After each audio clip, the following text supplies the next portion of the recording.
But by this, in 2007, Uganda, through the Education Ministry, formulated a policy meant to help in the implementation of early childhood development. There has since been some achievements, and including having the little ones enroll for school. But this has been coupled with a number of challenges. And Brighton Barugahare, the Assistant Commissioner on Policy Analysis in the Education Ministry, is here to tell us more about this topic.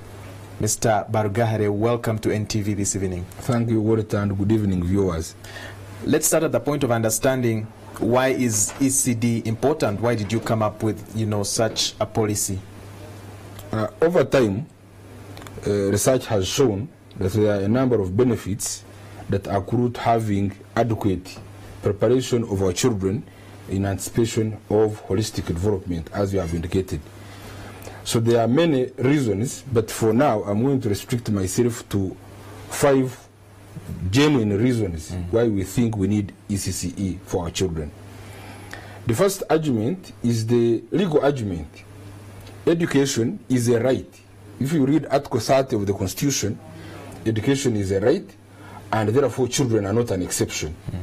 But also, if you read the Article 26 of the Universal Declaration of the Human Rights, it emphasizes education as a right. So apart from the legal argument, which is a right, we have the economic argument. Research has shown that the benefits of children who go through ECCE are immense in terms of learning outcomes. A learner who accesses adequate and quality ECCE is 2 times more or less most likely to complete the education cycle than the one who has not. But also, there is a scientific argument. The brain of a child develops up to 90% of its capacity in the first 5 years. Now, that means if the child is not adequately prepared, that child loses it all. They cannot be repaired moving forward. The first argument is the equity argument. Giving these children a fair start is very, very important in modifying socioeconomic inequalities and other gender inequalities that affect our children.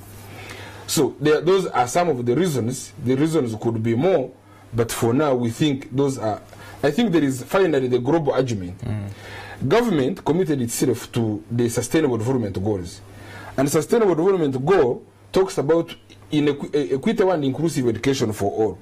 And to be specific, target 4.2 talks about equitable access to ECD for all children. So since we are party to these global commitments, we think we have to develop a policy to address issues of ECC. Probably to break this down easily, when we talk about ECD, we really mean education for children who are between 3 years to 5 years. And nowadays, there's a new trend that, we want to take our children to school much earlier before they are age 3. And of course, because of, many reasons, we cannot be at home with them, or probably we want them to, we think taking them earlier to school will make them better. Is that the policy? Is that what you developed in 2007? In 2000, that's what we developed. But from 2007, more research has indicated that actually the intervention is needed much earlier, because brain formation and stimulation of this child's mind starts much earlier. So if we wait for 3 years, 3 years is more than 1,000 days, and the brain will have formed. Actually, what we are considering now as a form of a policy shift is to look at the child from 0 to 8 years. So that's the time we are looking at, and therefore that means we must have interventions that take adequate care of these children, both during pregnancy, at birth, after, at home, and eventually at school in preparation for long life learning. But you see, another school of thought also would look like this, that when we take children, below age 3, they may tend to think negatively about school. Probably they are not prepared enough. Is this something that you consider, when you're coming up with such policies? Do you make some research to find out how some of these things will affect our children? Actually, children who are below 6 years are not supposed to be given assignments, had additional, this constructed. They run by play, and we have adequately trained teachers to make sure they stimulate these children at the right time. So we don't expect these children to be given homeworks, to be given tests, assessments, which, if that is happening, that is not what the policy intends to achieve. Now, if we go down to implementation widely, of course, by 2013, it was, 9% enrollment, leaving out, of course, a very huge gap. And by 2016, there is a report I read from the Ministry of Education showing that you have about 15%, which of course shows an increment, but this is way below our neighboring countries, Tanzania and Kenya. Don't you feel there is, a lag? What are you going to do about it? Of course, that's why this discussion is about reviewing our earlier undertakings in view of those comparative statistics.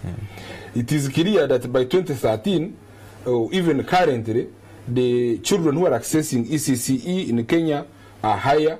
In Tanzania, ours, there has been a slight improvement, but largely because of the policy undertakings we took and also the legal challenges.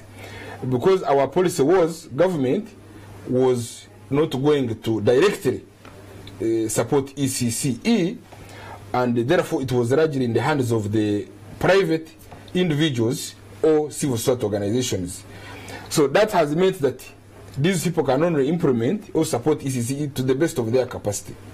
And we think that in itself is limiting access, and that's why we are considering in view of the statistics and all those considerations. Like you said, it's largely private, and of course this means that people are doing whatever they feel like. If you take an example that if you want to take your child in an ECD school or a pre-primary school, you'll have to part with about 1 million shillings or even more, which is much more than university tuition in some places here in the country. Those are some gaping holes in the policy. Are you looking at redeveloping this policy and probably putting some stringent measures to see that it is inclusion for all of us? It is the ideal situation would be to have all children accessing ECCE. But looking at other priorities of government, it may not be possible. What we are considering is scaling up. Scaling up so that we reduce on the gap, because currently there are 20% of ECCE, 80% of ECCE are serving 20% of the population. That means 80% of the population is served by 20% of ECCEs. And that is creating a gap between the urban and the rural. And these ECCEs, most of them are in urban areas, and therefore the rural countryside don't access these services. So this policy is about reviewing our interventions, reviewing our preparedness. In the second National Development Plan, there has been an undertaking that the government should establish an ECC center at every public primary school. But of course, due to financial constraints, this is the question we are trying to discuss and look at all ways of achieving that. The project, of course, I also do know that it is being supported by UNICEF. And, when we get support from, other people, even at our homes, if you have a neighbor who is supporting you, they will want to have you do some things in a certain way. When are we going to start financing our own, projects and initiatives as a country? That discussion is on the table. We have put a case, and we are still putting a case to see whether we can reconsider directly financing ECC as one of the levels. When you read the white paper on education, chapter 4 to be specific, it recognizes that pre-primary is one of the levels of education. And therefore government has a responsibility to make a direct support of this level. But of course, when you read the ECCE policy, it says there are 4 levels, and section 2, specifically section 2B, it says this is purely private, in the hands of private and civil society organizations. The discussion we are now on is to review the roles of stakeholders, including government, to see how much government can do to expand access for our disadvantaged children to access and have a fair state in education. Okay. And when it comes to, of course, accessibility, when you look at the statistics from your own report of 2016, over 2,000 centers are, cluttered here in Central Region, which of course has many of them. Leaving out, some parts up country, this is in terms of accessibility. Some children cannot access these ECCE centers like we would want them to be. Is this something you're also considering, We are considering this because the absence of ECCE centers in the countryside has caused two major problems. The issue of underage enrollment in the primary schools, meaning we have children who are not of age to be in a primary school coming to enroll in a primary school. According to a study by Research Transparency International, RTI, they found that there were 82,000 children who are of underage and in the primary. If you look at the cost implication of that, it means even if we are not directly investing money, but we somehow are losing money because these are children who are not prepared to be in a primary school. Secondly, we have found the number of repetition, that even when these children come, we spend money, but when we spend money, they are not going to progress. And according to our statistics, the repetition rate stands at 8.3. 8.3 is a huge figure, and if you attach a cost to the children who are repeating, the cost goes in the billions. So those are some of the arguments we need to discuss to say, okay, if we are spending this money and our children are not getting the best, then why don't we reconsider so that instead of having leakages but also not having quality, why don't we reconsider and have a policy shift? And we are optimistic that our leadership will appreciate these arguments and make the right decision. One would wonder, how soon will this policy shift come through? Because if you talk about financing, there are many, many aspects of financing that come within, including payments of teachers, because by 2013, the teachers were getting about 100,000 shillings. I did not seem to find the current state of remuneration for teachers now.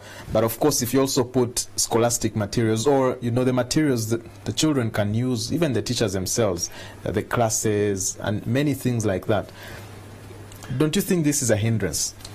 It's a hindrance, but this policy review we are reviewing, we are considering all those interventions and we are attaching cost. How soon is it coming? We have finalized the draft policy is in place. We have also undertaken consultations of all the stakeholders across the country.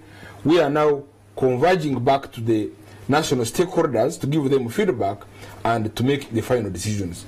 So we think we are moving pretty well, and our political leadership and technical leadership is properly briefed, and we are working with all the stakeholders to make sure this review and this policy shift happens sooner than later. Okay. To think that you're moving pretty well is just a thought. But of course on ground, and these are statistics, of course, from the reports that have been made available online and for everybody, that inspections, are not done regularly. Initially, they were meant to be done twice a year. But your studies also show that there's been a breakdown for inspections, and if we're not inspecting what we started, then what else are we doing? How do we, tell the progress? That's right, Walter, but one of the inspection is a priority of Ministry of Education and the government as we speak now. So we are having direct reforms of the inspectorate, but we are also looking at the bigger picture of reforming the entire education system, and the discussions are going on of reviewing the entire educational policy platform to make sure things which don't work are reviewed, to make sure we have in place systems and policies that will address the needs of Ugandans in as far as education is concerned. I hope you're also considering, because there's been some uproar in terms of, some activities or some work that is being given to these little ones. This especially for, now those that are in primary, like P1 to P3. I know issues concerning, inclusion of things that may want to look like homosexuality? I know you've heard about that because we've seen some exercises that have something sinister in them. Is that something you have considered as a ministry that you want to look at critically? I want to assure the viewers that the Ministry of Education and the government will not accept that. We will do everything possible to make sure that our education system is not infiltrated by wrong values. And so if there is anything at the slightest opportunity when we detect it, we have to put remedial measures. But for now, our preoccupation is to make sure we develop the required human resources for our country. Thank you very much, Mr. Brighton Bargahare, for making your way to NTV this evening. And Brighton Bargahare is the Assistant Commissioner for Policy Analysis in the Ministry of Education. Now, we will go on from that because 42 couples have taken wedding vows at St. Paul's Cathedral, Namirembe, with Bishop Wilberforce Kitior Warira advising on the strength to make vows with 3 minds, else which he attributed to failed marriages.